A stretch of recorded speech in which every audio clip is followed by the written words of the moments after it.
accueillir dans ce salon. Merci, Le 13e salon indépendant de la copropriété. Oui, c'est le 13e salon où nous avons choisi, étant une jeune entreprise, de participer à ce salon cette année, 2021. Le salon devait avoir lieu l'année dernière. Il a été reporté à cause du Covid. Et on a donc remis cette année et notre société a bien pris la peine d'assister à ce salon. C'est formidable. Oui, qui s'achève dans quelques heures. Merci de nous accueillir. De rien. Merci bien. Merci. Ici, vous êtes au stand de la société Alpha Nuisible. Alpha Nuisible. Oui. Donc, nous sommes avec monsieur Alex-Serge Taziwo Ngimdo. Bonjour monsieur à nouveau et merci de nous accueillir véritablement dans cet espace où vous faites une présentation de votre activité. Oui, merci monsieur Serge de m'avoir accordé cet espace pour pouvoir m'exprimer. Vous êtes, comme je vous disais tout à l'heure, vous êtes au stand de la société Alpha Nuisible. Alpha Nuisible, c'est une jeune entreprise qui a été créée il y a 2 ans. Par vous? Oui, par moi, en juin 2019. Donc, nous faisons dans la 3D, donc la dératisation, désinsectisation et désinfection. Voilà. Et donc, particulièrement tout ce qui concerne les nuisibles, les insectes et aussi d'autres annexes tels que le pigeon, le dépigeonnage. Parce que nous travaillons aussi sur le dépigeonnage. Nous travaillons aussi sur les frelons, les insectes, les guêpes, les frelons asiatiques. Nous intervenons aussi dans ce domaine. Bienvenue sur Mesartio. Nous allons y aller pas à pas. Nous avons vos collaborateurs qui sont encore là. Vraiment, merci vraiment de cette opportunité d'échanger avec vous. Parce que Mesartio, c'est la culture, mais la culture, c'est aussi des métiers, c'est l'art. Donc, avant d'entrer dans mon sujet, l'art de prédilection, est-ce qu'on peut connaître votre parcours, monsieur Taziwo?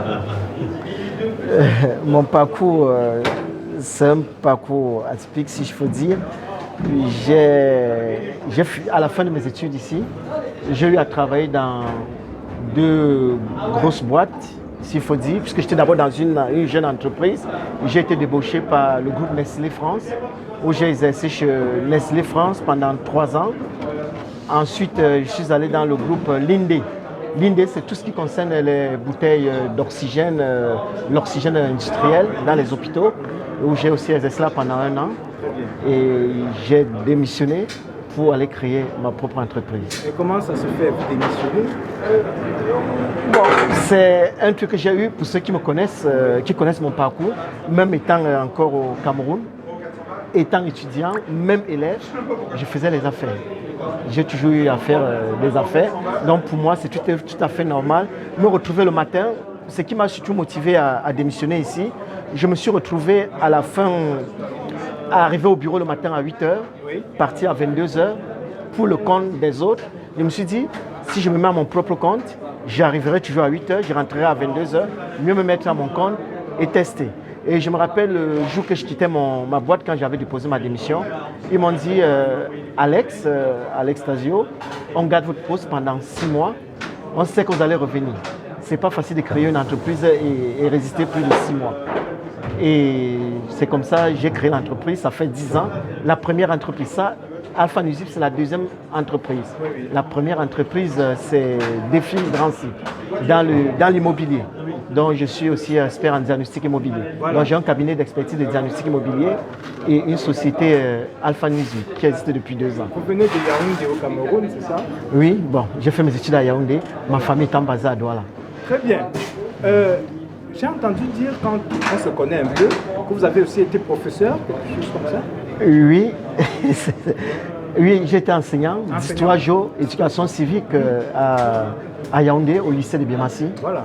Donc, j'ai mes anciens élèves, sûrement, que peut-être quand ils visiteront, ils vont me reconnaître. Il y a d'autres que je rencontre souvent dans la vie. Donc, j'étais enseignant d'histoire géo, éducation civique pendant 3 ans. Après mon bac, quand je faisais mes études universitaires, parallèlement, je faisais des cours de vacation. Vous faisiez quel type d'études universitaires?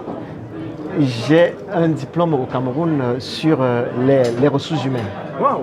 Donc j'ai fait des études de ressources humaines Ça aide à être patron, ça, je crois. Hein. Vous saviez que vous allez devenir patron, je crois, déjà. Je ne sais pas si je savais que je devais devenir patron, mais je me disais que le mieux serait d'être à mon compte. J'ai toujours rêvé et c'est cette chance qu'on a dans notre famille. Très bien. Et on hérite ça de notre maman, qui aussi, les gens qui la connaissent savent qu'elle a fait des affaires. Là. Et peut-être, je peux dire, elle nous a inculqué ce venin de faire les affaires et je ne suis pas le seul. Dynamisme. Oui, au Cameroun, j'ai mon frère, celui qui me suit directement, Cyril Jimdo, qui est aussi le patron de Rolec et CETEC. Il a aussi 2 entreprises Rolec. Qui font quoi? CETEC, c'est Rolec Cameroun, c'est une entreprise dans les travaux publics. Donc, quand il dit travaux publics, il travaille particulièrement avec le privé. D'accord. Oui, il fait dans les travaux publics. Et CETEC, c'est la structure commerciale, c'est-à-dire qui fait des fournitures, une structure de fourniture, du matériel. Génial. Oui. Génial. Monsieur Kaziwo, nous sommes sur un sujet, votre activité actuelle, qui nous préoccupe particulièrement parce que nous avons constaté une sorte d'envahissement des appartements par des nuisibles. Hein?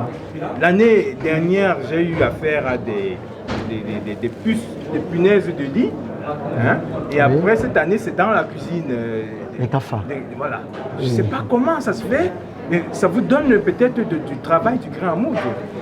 Vous avez eu du flair. Comment vous êtes orienté vers ce secteur finalement? Et si vous avez suivi l'interview de Madame Avaroyer, qui disait que c'est un truc qu'on ne parlait parce qu'on voulait faire des punaises. Je me suis retrouvé là comment? Parce que dans mon cas de diagnostic immobilier, j'ai vu que des gens étaient confrontés à ce fléau de punaises de lit, ainsi de suite.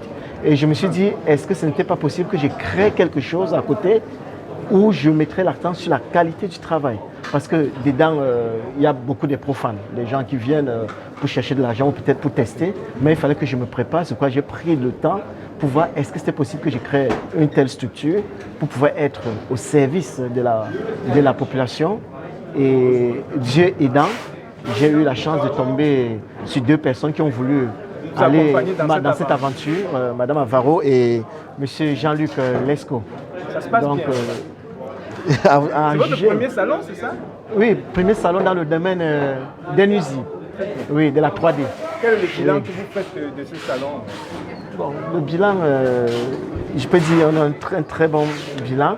On a eu plus de 100 contacts avec des demandes d'appel, des demandes je pense dès demain, on va se mettre au travail pour commencer à préparer les rendez-vous parce qu'il y a beaucoup de structures, des immeubles, des syndics, puisque c'est un salon particulier qui est dédié aux syndics de copropriété, aux gens des copropriétés.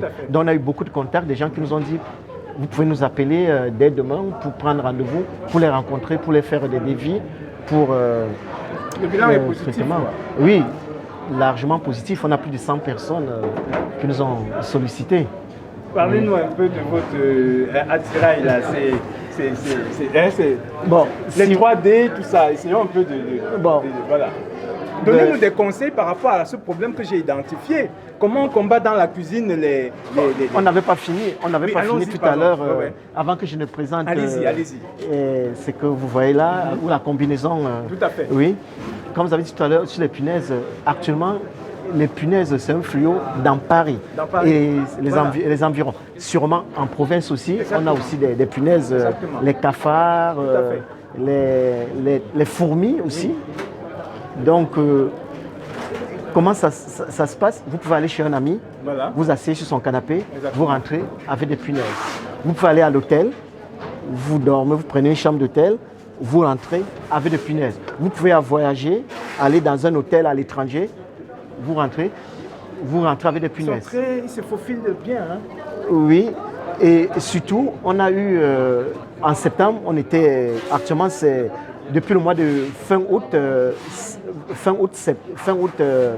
tout le mois de septembre, on était en pleine activité, on rentrait très tard parce qu'on avait beaucoup de demandes des gens et beaucoup de demandes, c'était des vacanciers. C'est des gens qui rentraient de vacances, ils constataient qu'ils sont piqués, c'est des punaises qui ramenaient, donc on nous appelait, il fallait intervenir rapidement et j'envoyais mon équipe pour faire le traitement de ces punaises. Donc c'est un fléau qui est de plus en plus à Paris avec ça. On parlait des punaises, sans oublier aussi des souris. Voilà. Aussi à Paris. Souris. Oui, il y a Vous traitez souris. tout ça, hein? Oui. Et des souris. La souris, les gens vont dire qu'ils détestent la souris, c'est un mal nécessaire. La souris, on ne peut pas dire qu'on peut éradiquer la souris. On diminue la population parce que la ville de Paris a besoin des souris pour son sous-sol, pour les passages souterrains où ils consomment. Les souris, c'est 20 000 tonnes de détritus souterrains, donc ils sont obligés. Vous parlez de la ville de Paris, justement, ils ont fait en sorte que je puisse être traité au niveau des punaises de lit. Et un petit conseil à ceux qui nous suivent, c'est de mettre du scotch à double face sur le pied de lit pour que quand la punaise vous montez, elle soit scotchée et qu'elle ne puisse pas atteindre le matelas pour se cacher dedans. Voilà. Et après, on nous a aussi donné de quoi couvrir les matelas. Bon, oui, ça c'est la technique des profanes, comme on dit. Parce que si vous mettez le scotch et que les punaises déjà sur votre vêtement, vous allez vous coucher. Les punaises seront sur votre lit. Donc, il faut traiter. Ça, un conseil que de vous retrouver demain en train de jeter votre matelas que vous avez acheté à 500 €. Mieux, dès les premiers signes, passer au traitement. Donc, quand vous m'avez demandé la fiche, vous savez qu'en dehors de faire des interventions tant sur des entreprises ou des copropriétés ou des particuliers, nous avons une boutique à Paris, au 135 Terre, rue Lamarck, dans le 75 018 à Paris. Donc, on a une boutique là-bas où on vend des produits, tout ce qui concerne la dératisation, la désinsectisation et la désinfection. Donc, ici, là, c'est les locaux d'une grande structure à Paris. C'était la désinfection l'année dernière avec le Covid, où nous avons intervenu. Pour faire la désinfection des sites parce qu'il y avait des cas, il y avait un cas Covid. On nous appelait rapidement pour les cas Covid d'intervenir. Donc, c'est là que vous voyez. Ici, là, c'est notre technicien qui intervient dans le cadre des nids de frelons, pour l'intervention, pour la destruction des nids de frelons. Je vais vous montrer le nid. Donc, on est sur un salon avec des démonstrations. Donc, voilà un nid de frelons. Voilà. Oui. La reine commence avec ça et après... Donc, ça, c'est l'exemple d'un nid de frelons que nous avons récupéré sur un site. Donc, ça, c'est le technicien. Là, ça, nous sommes en train de faire le nettoyage d'une façade. Voilà. Pourquoi? C'est une façade qui a été envahie par des pigeons. Donc, les syndics de copropriété nous demandent de venir faire ce nettoyage des façades, qui sont avec des déjections, des pigeons. Donc, on fait des nettoyages, des déjections et on pose des pics sur place. Bon, là, c'est les pigeons. Là, c'est une intervention pour la pose des filets, puisque nous faisons aussi la pose des filets. Des filets? Oui, des filets pour empêcher les pigeons d'accéder dans les copropriétés. Oui. Bon, et là, c'est le technicien aussi qui intervient dans un appartement qui a des présences de souris. Donc, on essaie de fermer les cages. Ah, les pauvres souris. Oui. Donc, on fait des poses, des grillages derrière, et pour laisser l'esthétique, et que derrière, il y a un grillage qui empêche ces souris de rentrer dans la... Dans les films, les dessins animés, on remarque bien cette trappe-là pour le passage des souris.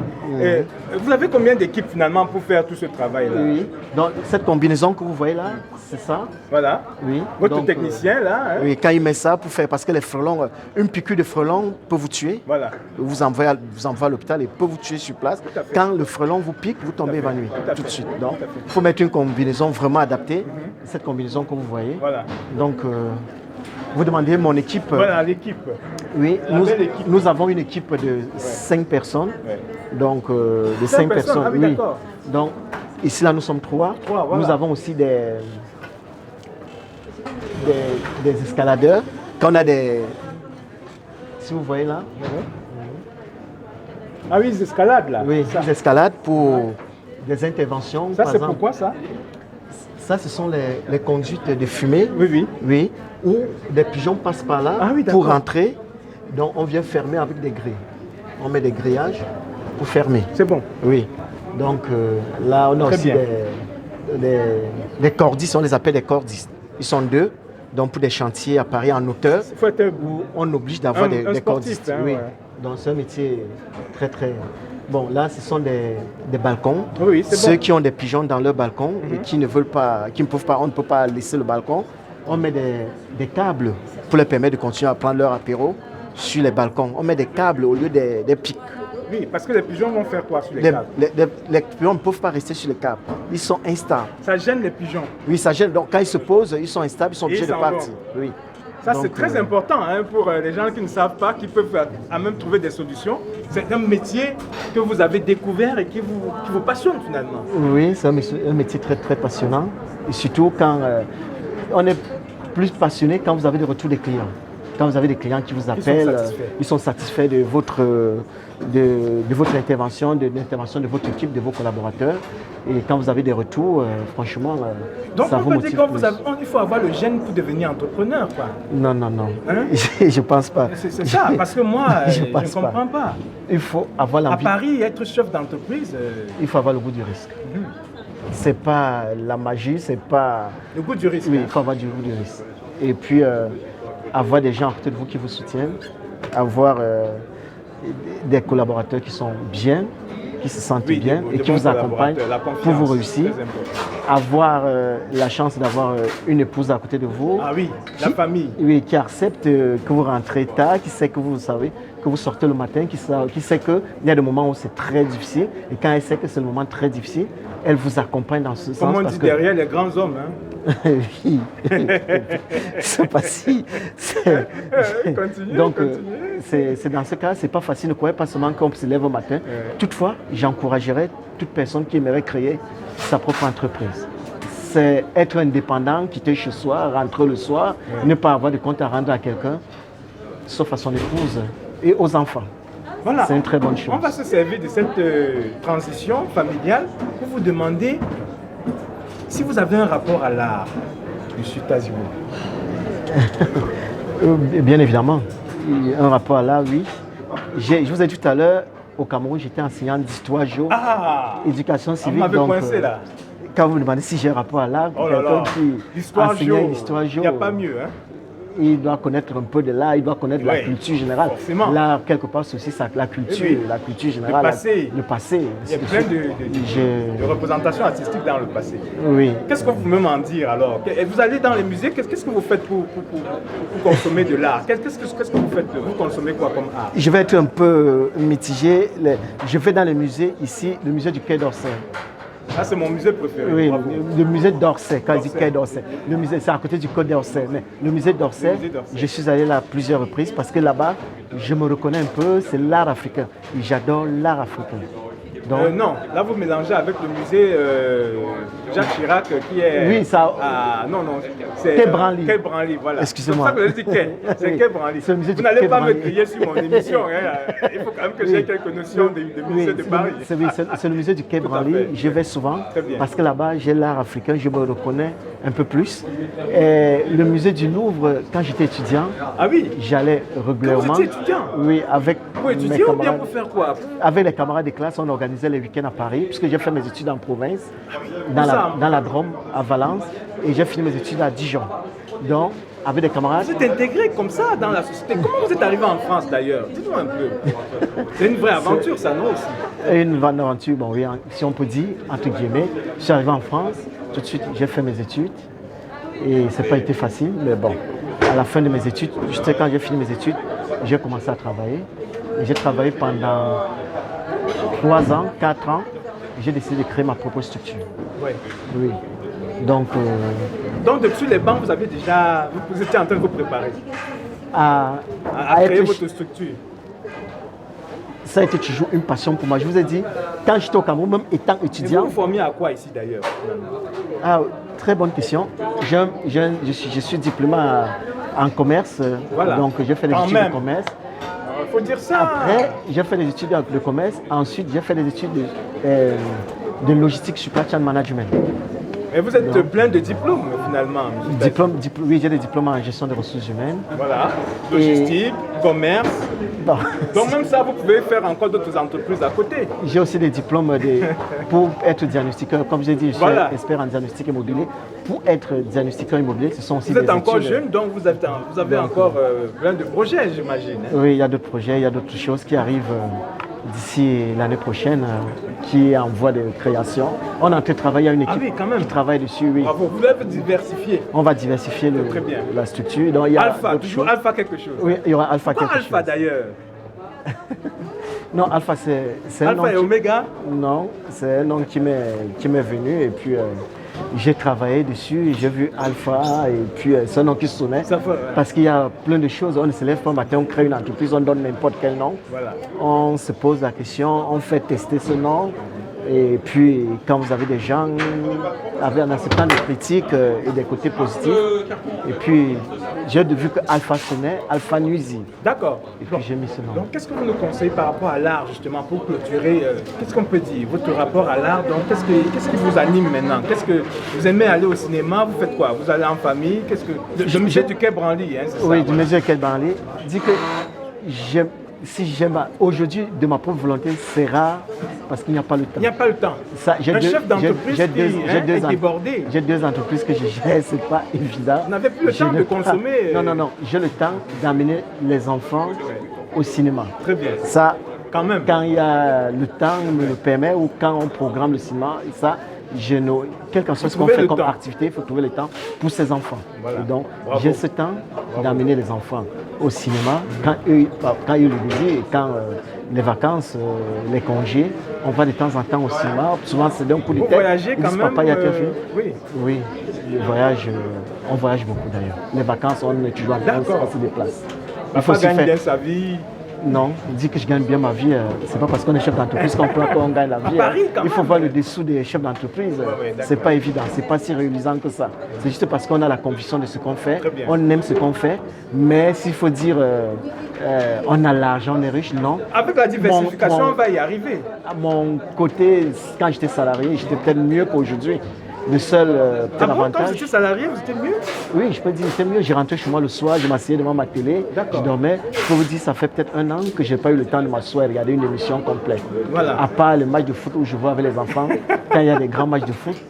Mais alors quand j'étais salarié, je rentrais à 18h, je restais à la maison, je voyais toutes les émissions. Aujourd'hui, la médaille a son revers. Oui, ça a son revers. Donc, il faut encourager les gens d'être à leur propre compte, de créer leur entreprise. Il ne faut pas avoir peur de créer son entreprise. Quand l'idée vient, il faut coucher l'idée sur un papier et regarder est-ce que c'est bon de développer. Une fois que vous développez, et puis vous vous lancez. Et puis il faut avoir cette chance aussi, que ce soit en France ou n'importe où, d'être accompagné par les banques. Ah oui? Oui. Qu'est-ce que vous voulez dire par là, M. Tassou? Vous pouvez avoir toute la volonté du monde, mais si vous n'avez pas les nerfs de la guerre, qui est l'argent, ce ne serait pas évident. Je ne veux pas dire aux gens d'avoir peur, d'affronter les banques, d'aller vers eux avec des projets. Il faut bien travailler son plan, et aller voir des banques. Il peut arriver que ça marche. Et ma première entreprise, c'était pas facile. J'ai dû chercher le financement pendant presque 6 mois. Aucune banque ne voulait me donner ma chance. Alors que la deuxième entreprise, j'ai eu le financement en 1 semaine. Quand j'ai voulu la créer, je suis allé voir une banque. Donc vous maîtrisez le business plan, des choses comme ça? Oui, le business plan. L'étude de marché, vous avez respecté tous ces trucs-là? Oui. Donnez-nous les secrets, monsieur. Il n'y a pas un secret. Il faut être honnête avec les gens. Une fois que vous avez couché votre idée, il faut toujours vous faire accompagner. Moi, j'avais un comptable où j'ai sorti, il me quitte de faire un canevas pour le business plan. Tu remplis, tu fais des trucs, ensuite tu fais une séance de travail avec le comptable. Il faut toujours être... N'hésitez pas à avoir peur. Vous êtes dans le dur, là, c'est-à-dire l'argent, le comptable, pour voir vraiment si le modèle économique, tout ça, ça va fonctionner. Il faut avoir quelqu'un qui puisse vous dire les vérités. En face, dire l'aventure que vous allez prendre, elle est bonne ou pas. Et ce n'est pas à vous de décider. Bon, un comptable vous donne son avis. S'il faut réajuster, s'il faut attendre, si c'est le moment. Voilà. Est-ce que vous testez un peu comment... Non, vous ne testez pas. Voilà. Est-ce que la banque vous suit dans votre business plan? Ah oui, voilà. Oui. Il y a le côté juridique. Bon, être toujours entouré d'1 ou 2, 3 avocats. J'ai cette chance que j'ai des gens aussi de ce côté juridique qui m'entourent. Est-ce que le statut de l'entreprise... Avoir un petit fonds, quand vous avez travaillé, vous avez peut-être mis de l'argent de côté. Vous ne pouvez pas lancer une entreprise ici si on n'avait pas de fonds. Oui, ça, il faut le dire aussi, que les gens comprennent bien. Oui, bon, quand on dit un petit fonds, quand vous venez vous dire à une banque que je veux un financement de 40 000 euros, vous dites à la banque, je veux 40 000 euros, voilà 20 000 euros que je pose sur la table. Ah, d'accord. Vous n'avez pas lui dire, je veux 40 000 euros, et puis qu'est-ce que vous avez? Vous dites, non, je n'ai que ma voiture que j'ai garée là sur la route. Ça n'intéresserait pas la banque. Vraiment, Monsieur Tazio, vous nous gâtez parce que j'allais vous demander qu'est-ce que vous voulez, si vous aviez un dernier mot pour clôturer, parce qu'on peut passer des heures à discuter avec vous. Il y a beaucoup à apprendre auprès d'un businessman comme celui. Businessman? Non, je ne voudrais pas. Je ne suis pas encore businessman. Il y a des businessmen même dans la communauté que nous connaissons. Okay. Je ne suis pas businessman. J'essaye de me développer et de pouvoir jouer mon petit rôle. Voilà. De ce qui me plaît ou de faire. Mon mot de fin, qu'est-ce que je voulais dire? Je vais vous dire merci d'être venu me voir dans ce salon. C'était la moindre des choses. Un jeune dynamique comme vous, ça donne envie. Ça peut inspirer d'autres jeunes. C'est tout ce qu'on veut. S'il y a des gens qui veulent avoir des conseils, qui veulent se lancer en entrepreneuriat, pourquoi pas, ils peuvent me contacter. Voilà. Et nous sommes dans le 18e au centre Inter. Oui, rue Lamarck. Oui, il y a le site internet, notre adresse mail. Et tout. Comme ça, tout le monde aura des bons liens, le numéro de téléphone. Alpha Nuisible en action à Paris. Voilà. Donc oui, on vous retrouve, donc vous pouvez donner des conseils aux gens. Et vraiment, c'est ce côté-là qu'on recherche à Mesartio, c'est de pouvoir apporter des informations utiles pour guider ceux qui ont besoin de précision, d'encouragement pour aller aussi sur le chemin de la conquête d'entreprise et de la réalisation de soi. Oui, c'est vrai. Il ne faut pas avoir peur de se lancer. Dire je veux mettre à mon propre compte, commencer à réfléchir. C'est pas facile, mais il ne faut pas avoir peur. Il faut avoir le goût d'affronter la vie, d'aller dans un truc quand ça vous plaît, quand vous avez vraiment la. Mais en mesurant quand même avec les comptables. Oui, en sachant qu'il y a des obstacles, que c'est pas facile. Pendant des cas de fou, on a bien compris. D'accord. Merci beaucoup, Monsieur Tazio, de nous avoir permis d'en apprendre davantage sur vous et sur votre capacité à vous installer dans Paris et de créer une activité qui fonctionne et qui vous donne l'occasion même d'espérer encore aller plus loin que ça. Et on vous souhaite bon vent. Merci beaucoup. Merci. C'est moi qui vous remercie d'être venu vers nous. N'hésitez pas de liker et de partager. Abonnez-vous. Merci.